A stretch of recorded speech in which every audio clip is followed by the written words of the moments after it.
مثل ما ذكرت بالصورة اللي قبل شوي، عدسة عبارات فيديو شفافة. اللي تحتاجه انه يكون عندك فيديو خلفيته لونها اسود، وكتابة تكون باللون الابيض وعليه شيلة او اي لون الكتابة، بس اهم شي تكون واضحة الكتابة.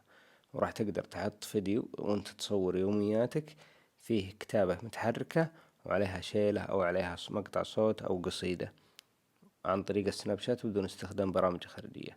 لكن لازم تجيب الفيديوهات عن طريق البرنامج الأسود هذا. تدخل على البرنامج الأسود هذا، وهنا في البحث تكتب قصيدة وخلفية سوداء، قصيدة خلفية سوداء، راح يطلع لك أشكال كثيرة. شوفوا هذا هو.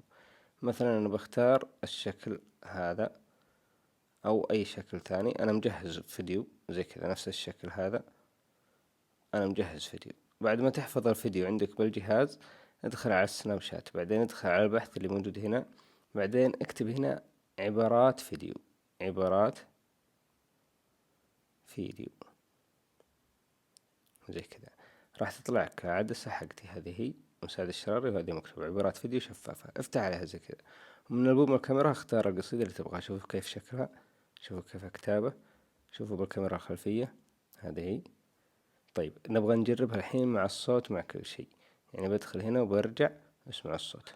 هوجس وسجيت وشريت، رحت كلي ما بقى الا عيوني وجسدي، ضارب اللي وادي الا ضربته ما صحيت لين ينده لي جليس البصار. شوفوا كيف عبارات متحركة مع صوت تصور فيها في السناب وتبدع لأصحابك زي كذا.